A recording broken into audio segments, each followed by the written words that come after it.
اور جو حرمت والے مہینے ہیں وہ ذوالقعدہ، ذوالحجہ، محرم اور رجب ہے۔ تو ان میں سے حرمت والے جو مہینے ہیں ان میں سے ایک رجب کا مہینہ بھی ہے۔ تو اللہ تبارک و تعالیٰ نے اس میں یہ فرمایا کہ یہ جو حرمت والے مہینے ہیں ان کے اندر لا تظلموا انفسکم، اپنے آپ پر ظلم مت کرو۔ تو ایک اور جگہ پر اللہ تعالیٰ نے فرمایا ان الشرک لظلم عظیم، سب سے بڑا ظلم وہ شرک ہے۔ تو یہ اس وجہ سے فرمایا ہے کہ چونکہ یہ بہت حرمت والے اور عزت والے مہینے تھے تو ان کے اندر لوگوں نے اپنے پاس سے چیزیں ایجاد کر لی تھی اور ان کے اندر اپنے پاس سے اعمال کرتے تھے جن کو حکم اللہ تبارک و تعالیٰ نے نہیں دیا تھا، اور سابقہ انبیاء کرام نے بھی وہ کر کے نہیں دکھایا تھا۔ تو لوگ اپنے پاس سے چیزیں ایجاد کر کے ان پر عمل کرنا شروع کر دیتے تھے اور پھر اس پر بڑھتے بڑھتے وہاں تک چلے جاتے کہ شرک کی نوبت آ جاتی۔ اس وجہ سے اللہ تبارک و تعالیٰ نے یہ فرمایا کہ لا تظلموا فیہن انفسکم، ان پاک مہینوں میں، ان حرمت والے عزت والے مہینوں میں اپنے اوپر ظلم مت کرو، اللہ اور اس کے رسول کے احکامات کی پیروی کرو۔ جس چیز کا حکم اللہ تبارک و تعالیٰ نے دیا ہے اور رسول اللہ صلی اللہ علیہ وسلم نے کر کے دکھایا اور آپ صلی اللہ علیہ وسلم کے بعد صحابہ کرام نے کر کے دکھایا ہے، اس کو دین سمجھو، اس کے علاوہ جو چیزیں ہیں ان کو چھوڑ دو۔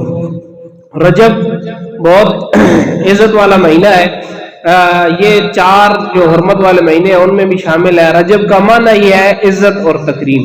رجب کے ساتھ جو لاحقہ ہم لگاتے ہیں وہ ہوتا ہے المرجب، رجب المرجب۔ رجب عزت والا مہینہ، مرجب بہت زیادہ عزت والا۔ اسی طرح اس کے ساتھ ہم لگاتے ہیں رجب مضر۔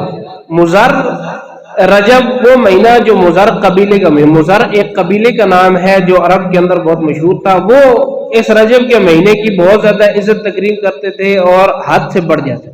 ہمیں اللہ تبارک و تعالیٰ نے فرمایا ہے وَجَعَلْنَاكُمْ أُمَّةً وَسَطًا، ہم نے آپ کو اعتدال والی امت بنایا ہے، درمیان والی امت بنایا ہے۔ درمیان سے مراد امتوں کے درمیان امت نہیں کہ ہم سے پہلے کی امت ہے، ہم سے بعد میں بھی کوئی امت آئے گی، بلکہ مراد یہ ہے کہ ہم دو راستوں کو چھوڑ کے درمیانہ راستہ اپناتے ہیں۔ وہ دو راستے کون سے ہیں؟ افراط اور تفرید والے۔ افراط کا معنی ہے کسی چیز کو حد سے بڑھا دینا، اس کو غلو کہا جاتا ہے، اور تفرید کا معنی ہے کسی چیز کو حد سے کم کر دینا۔ تو ہم نہ افراط کرتے ہیں نہ تفرید کرتے ہیں، بلکہ اس کے درمیان راستے پر چلتے ہیں۔ ہمیں اللہ تبارک و تعالیٰ نے حکم دیا ہے کہ آپ نے اللہ کی عبادت کرنی ہے، تو اب ہم یہ نہیں کرتے کہ اس کو حد سے بڑھا دیں اور ہر وقت بس اللہ کی عبادت کرتے رہیں، معاملات سے صرف نظر کریں، حقوق العباد کو چھوڑ دیں اور دنیا کا سارا کاروبار چھوڑ کے ہر وقت ایک جگہ خانقاہ میں یا کہیں بھی کسی جگہ پر پڑے رہے اور یہ جو ہے عبادات کو انجام دیتے رہے۔ اس میں افراط ہو جائے گا۔ اور ہم تفرید بھی نہیں کرتے کہ ہر وقت بس دنیا میں ہی پڑے رہیں، دنیا کے کام کرتے رہیں اور اللہ کو کبھی یاد ہی نہ کریں۔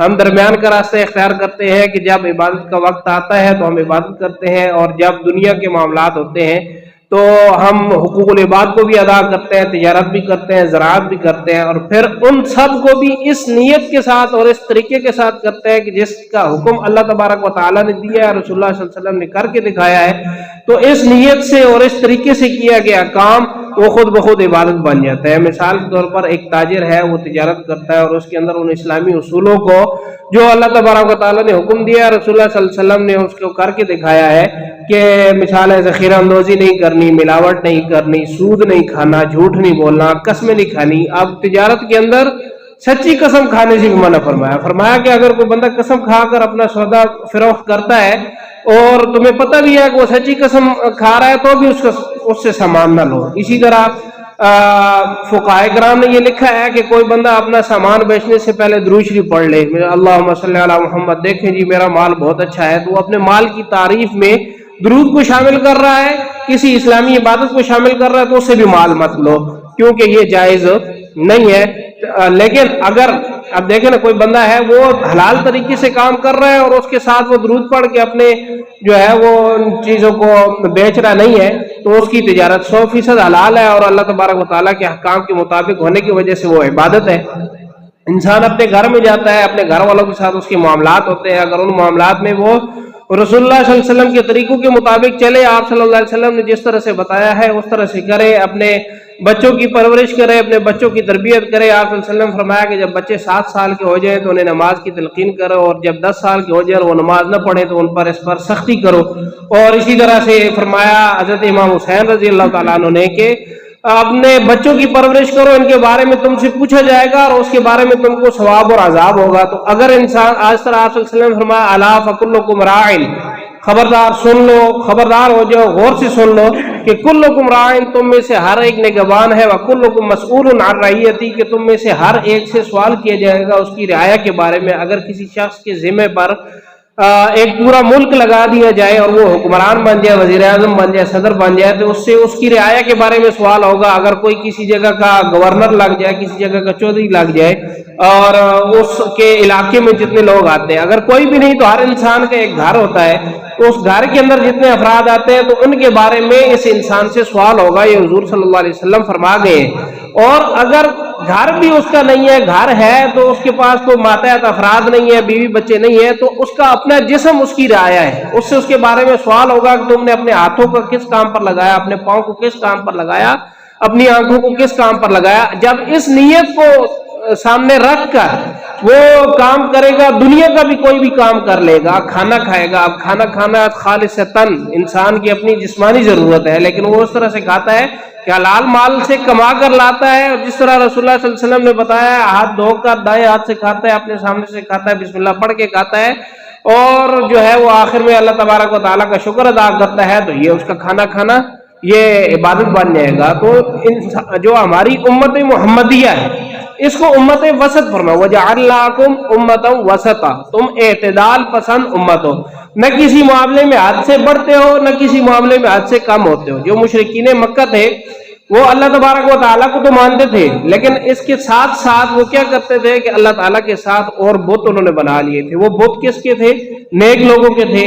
اب ان سے اس میں مسئلہ کیا ہوا؟ مسئلہ یہ ہوا کہ انہوں نے اس میں افراد کر دیا، غلوب سے کام لیا، کہ انہوں نے کہا یہ اللہ کے نیک لوگ ہیں، اللہ کے مقرب بندے ہیں، تو اللہ تعالیٰ نے ان کو اختیارات عطا کر دیے، تو فلاں بت جو ہے وہ بارش دیتا ہے، فلاں بت جو ہے وہ رزق دیتا ہے، فلاں بت بیٹا دیتا ہے، فلاں بت بیٹی دیتا ہے۔ تو اس طرح سے اللہ تعالیٰ کے اختیارات کو انہوں نے ان بتوں میں تقسیم کر دیا، تو انہوں نے ان کو ان کی شان سے بڑھا دیا۔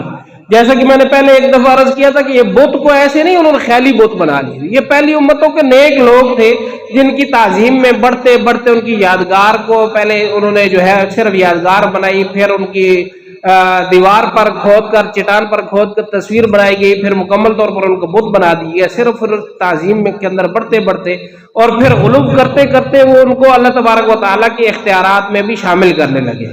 تو یہ ان کا مسئلہ ہو گیا تھا۔ تو انہی میں سے ایک قبیلہ تھا، قبیلہ مضر۔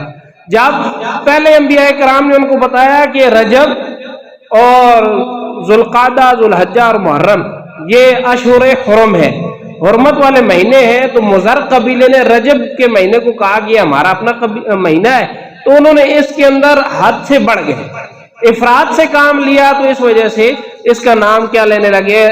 رجب مضر۔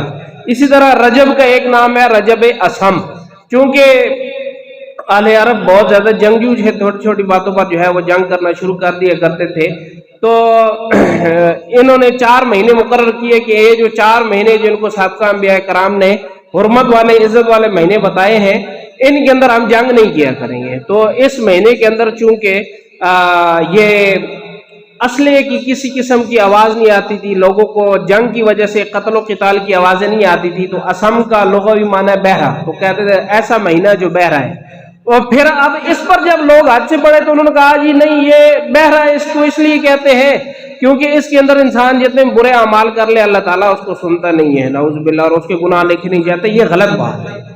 جب بھی انسان جو بھی کام کرے گا اس کا حساب ہوگا، اللہ تبارک و تعالیٰ نے فرشتے مقرر کر دیے ہیں، کندھوں پر بیٹھے ہوئے ہیں، وہ لکھ رہے ہیں، اور قیامت کے دن وہ سامنے پیش ہوں گے۔ کوئی ایسا مہینہ نہیں ہے کہ جس کے اندر اس کے گناہوں کو لکھا نہ جائے۔ ہاں گناہ لکھے جائیں گے، بعض اوقات توبہ کر لیتا ہے انسان یا کوئی نیک عمل کر لیتا ہے، اس نیک عمل کی وجہ سے اللہ تبارک و تعالیٰ اس کے وہ گناہ معاف فرما دیتے ہیں۔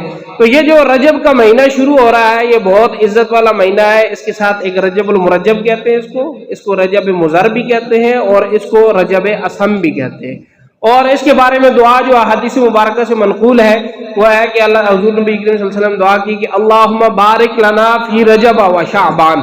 ویسے کسی مہینے پر اتنا نہیں کیا، لیکن یہاں پر کہا کہ اے اللہ ہمارے لیے رجب اور شعبان میں برکت دے۔ آپ صلی اللہ علیہ وسلم کو دنیا کے ساتھ کوئی رغبت نہیں تھی. آپ صلی اللہ علیہ وسلم چاہتے تھے کہ میں جلد سے جلد جا کے اللہ کے ساتھ مل جاؤں, لیکن صرف اور صرف اس رجب کے مہینے میں اللہ تبارک و تعالی, حضور نبی کریم صلی اللہ علیہ وسلم نے اللہ تعالیٰ سے یہ دعا کی کہ اے اللہ میرے لیے میری زندگی میں اس رجب اور شعبان کے مہینے میں برکت عطا فرما. کیوں؟ وبلغنا رمضان, تاکہ ہم رمضان تک پہنچے. وہ رمضان کے شوق کی وجہ سے, رمضان کے مہینوں کی روزوں کے اور رمضان کے اجر کی وجہ سے آپ صلی اللہ علیہ وسلم نے رجب سے دعا کرنی شروع فرما دی کہ اللہم بارک لنا فی رجب و شعبان وبلغنا رمضان.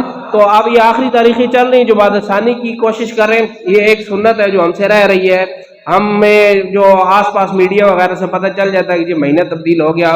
ویسے تو انگریزی مہینے ان کے تو دن مقرر ہے, ہمیں پتہ ہے کہ فلاں جنوری ہے, فروری ہے, اتنے دنوں کا ہے. لیکن جو اسلامی مہینے ہیں وہ چاند کو دیکھ کر ان کا پتہ چلتا ہے. تو اس چیز کا اہتمام کیا جائے کہ جب آخری تاریخیں ہوں تو چاند کو دیکھا جائے تاکہ یہ سنت بھی تازہ ہو جائے. اگرچہ یہ اس قدر مردہ نہیں ہوئی, لیکن چونکہ اس کو عام طور پر لوگوں نے چھوڑ دیا ہے تو کہیں ایسا نہ ہو کہ ایک وقت ایسا آئے کہ لوگ بالکل چاند دیکھنا ہی چھوڑ دیں. تو ہمیں اپنے طور پر یہ کوشش کرنی چاہیے جہاں تک ہو سکے کہ آخری تاریخوں میں چاند کو دیکھنے کا اہتمام کریں, چاہے نظر آئے یا نہ آئے. ایک دفعہ اس طرف جو ہے رخ کر لیں اور دیکھ لیں اس نیت سے کہ حضور نبی کریم صلی اللہ علیہ وسلم کی اس سنت پر ہم عمل کریں گے. اسلام کا ایک حکم ہے. اور پھر اس کے ساتھ یہ دعا پڑھی جائے کہ اللہم بارک لنا فی رجب و شعبان وبلغنا رمضان. اور یہ ضروری نہیں ہے کہ پہلی تاریخ کو پڑھی جائے, بعد میں بھی پڑھی جا سکتی ہے, کسی وقت میں یہ دعا پڑھی جا سکتی ہے. یہ مستحب عمل ہے, کوئی ضروری نہیں ہے. رجب کے اندر بہت سارے واقعات پیش آئے ہیں. ان میں سے ایک واقعہ معراج کا بہت زیادہ مشہور ہے کہ وہ 27 رجب کو ہوا ہے. تو تحقیقی بات یہ ایک کچھ باتیں ہوتی ہیں نا وہ مشہور ہو جاتی ہیں, تو پھر وہ مشہور ہو جاتی ہیں, پھر لوگ سننا ہی نہیں چاہتے کہ نہیں بھائی ایسا نہیں. اچھا ہم اپنے باپ دادا سے سنتے آ رہے ہیں تو کیا یہ غلط ہوگا؟